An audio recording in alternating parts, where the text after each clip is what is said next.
Ya, baik. Video kali ini saya akan mempresentasikan tentang materi pemrograman Java pada pertemuan yang ketujuh ya. Nah, jadi materi hari ini tentang tipe data. Mungkin di antara kalian sudah eh, banyak dan sudah sering mendengar tentang tipe data. Nah, perlu dipahami secara eh, mendalam bahwa tipe data ini adalah sebuah pengklasifikasian data berdasarkan jenis data tersebut. Nah, tipe data dibutuhkan agar compiler dapat mengetahui bagaimana sebuah data akan digunakan untuk mengembangkan sebuah program. Jadi ingat, tujuan kita di saat ini adalah untuk mengembangkan sebuah program. Ada beberapa tipe data yang akan kita pelajari, diantaranya karakter, string, array, number, dan booleans. Nah, ini adalah contoh bagian tipe data yang sering digunakan. Nah, ada juga yang berbentuk seperti integer, char, dan lain-lain. Kita akan lihat pada slide-slide selanjutnya. Ini contoh tipe data yang ada di database yang akan kalian gunakan, yang akan kalian pakai pada proses perancangan basis data. Ini akan kalian gunakan ya, rutin akan digunakan secara rutin. Jadi ada integer, ada char, varchar ya tadi ya, karakter, string, array, semua terbagi dalam sini. Integer ini untuk data yang bertipe angka ya. Jadi kalau char dan varchar angka tipe data yang berbentuk teks ya, tulisan dan lain-lain. Number tipe data yang berbentuk angka juga.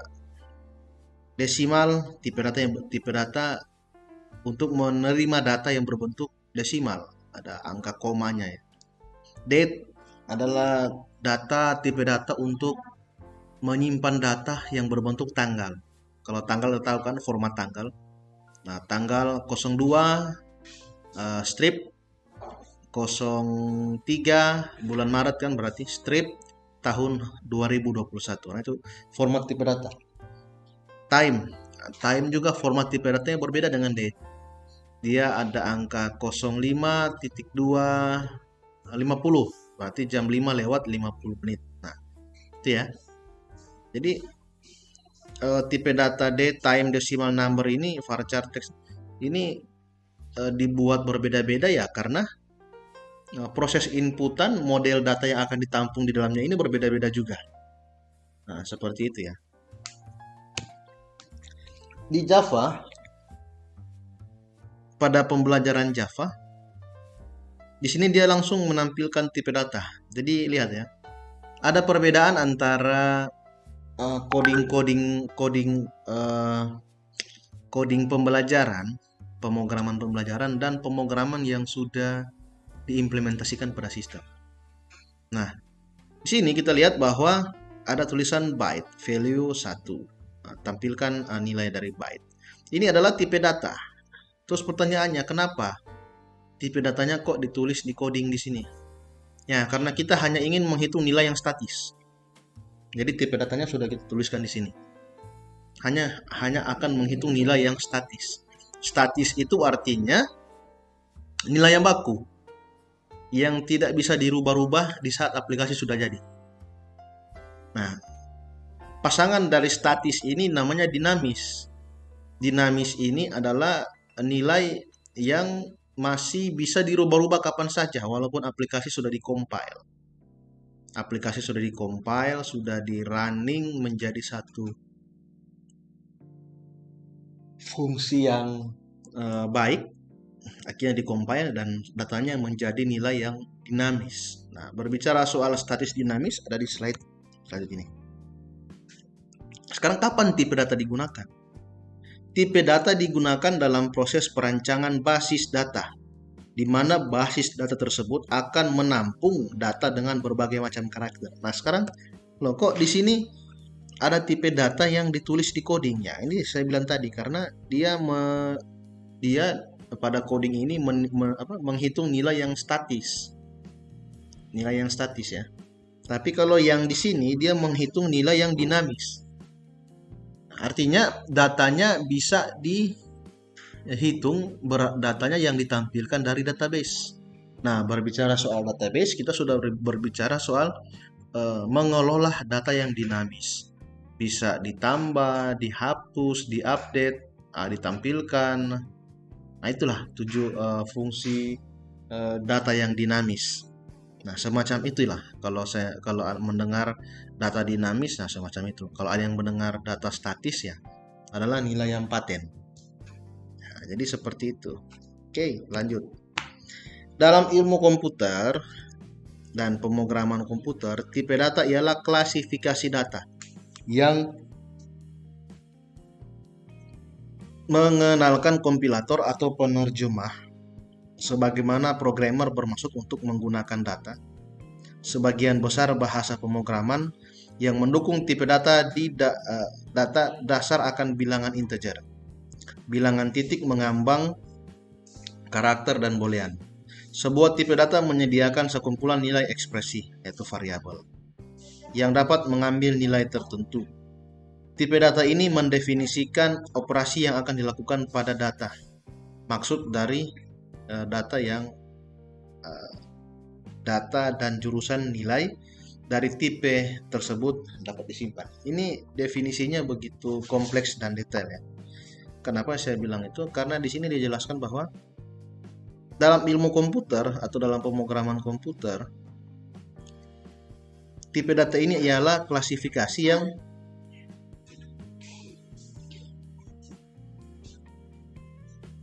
mengenalkan kompilator atau penerjemah sebagai programmer, bagaimana programmer bermaksud untuk menggunakan data. Jadi kita kembali pada materi yang pertama ya. Di sini ada dua objek, user manusia dan komputer atau perangkat keras. Nah, bagaimana manusia dapat memerintahkan komputer sehingga komputer dapat melaksanakan apa yang manusia inginkan. Nah, kita membutuhkan bahasa mesin. Nah, bahasa mesin itu adalah bahasa pemrograman. Nah, jadi sudah jelas dan sudah makin terang definisinya bahwa pemrograman tipe data itu adalah bahasa mesin yang akan digunakan oleh manusia, di mana pemrograman dan tipe data ini sudah dimengerti sebelumnya oleh komputer. Nah, sudah dimengerti oleh sebelumnya ya karena sudah ada yang merancangnya terlebih dahulu. Nah, jadi kalau kita gunakan sistem itu dan kita lakukan kesalahan penulisan, maka pemrograman atau komputer tidak akan memahami, wah ini penulisan apa ya, ini coding bahasa apa ya. Dan ketika pemrograman atau komputer tidak mengenal apa yang kita tulis, dia akan memberikan informasi error. Nah, informasi error ini akan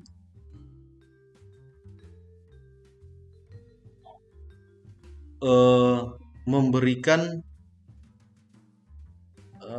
perancangan yang stuck. Artinya tertumpuk di situ.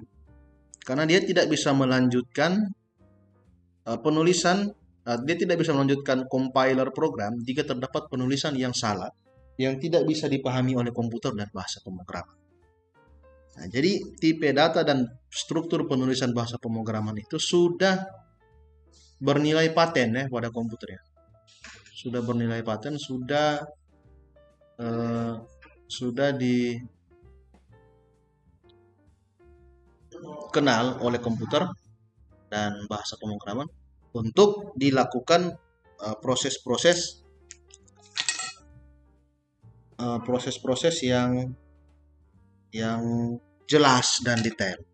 Nah, nanti dalam materi-materi kedepannya nanti kita akan mencoba bagaimana menggunakan tipe data ya secara dinamis. Kalau yang ini yang saya tampilkan tadi, ini kalian menggunakan tipe data secara statis. Karena ini baru belajar menulis bagaimana menulis coding Java dan pemrogramannya. Kalau bernilai statis ya sudah seperti ini.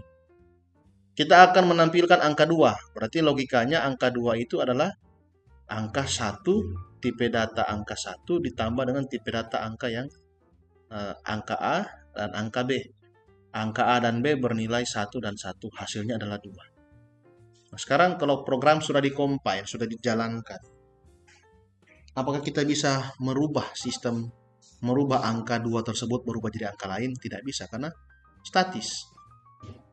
Nah, tapi kalau dia dinamis, apa yang sudah muncul di layar, di sistem, bisa kita rubah kapan saja, karena kita memiliki database yang memungkinkan kita untuk mengelola data dengan proses CRUD.